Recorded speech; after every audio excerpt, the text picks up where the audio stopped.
Hi there, this is Nikki Larzak again, the Instructional Services Librarian, and we have done part one of our career information search, and part two is going to be looking at what the library has to offer. When you come to the library, you'll see that we have put together a course guide for career resources, which is great for classes like CEP and others who have career assignments.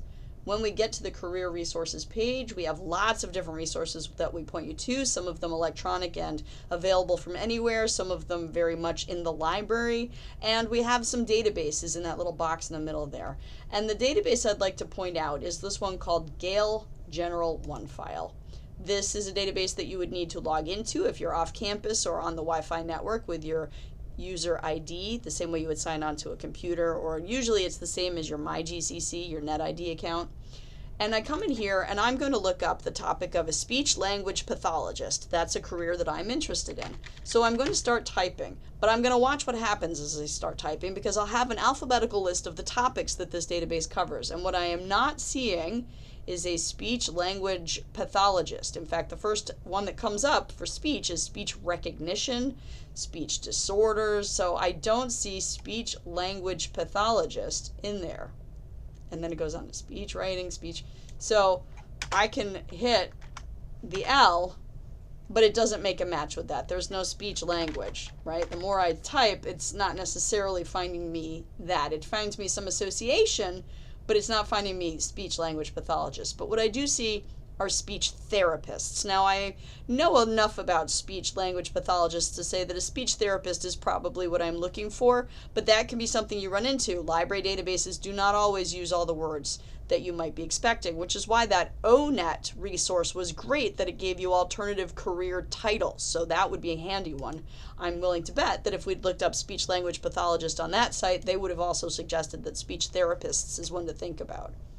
Now, there are 7,000 or over 7,000 articles for speech therapists, but if I'm looking again for my major categories of what is the salary of this job, what is the degree I need for this job, what are the working conditions for this job, what is the forecast for this job, those words, again, are not always going to match.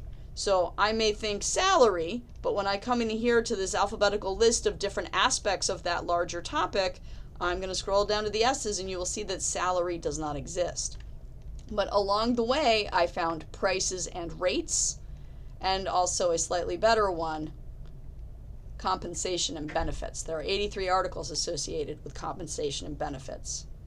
And I get 3 different levels of resource. That will happen a lot. I will always be dropped into academic journals, which are not usually the best source of information for career information, so I'm going to come over to magazines. And it will also have sorted these by relevance, so they feel that the top one is the most relevant to my topic, but I would like to see the newest one, because sometimes the databases can be behind the times. So I see that this is only as current as November, December 2020, which isn't bad, but it's certainly not this week. So that's something to definitely keep in mind. So magazine articles are good. Consider sorting by newest. All right, so there's my salary, compensation and benefits, prices and rates. What about degree or training that I might need? Well, this one's a little more obvious because I see that I have things like education, right? I don't have degree, but I have education. So what's the education I need? I have, if I keep going, licensing, certification, and accreditation. That's a good one. And if I kept going all the way down, I'll also find that I've got training.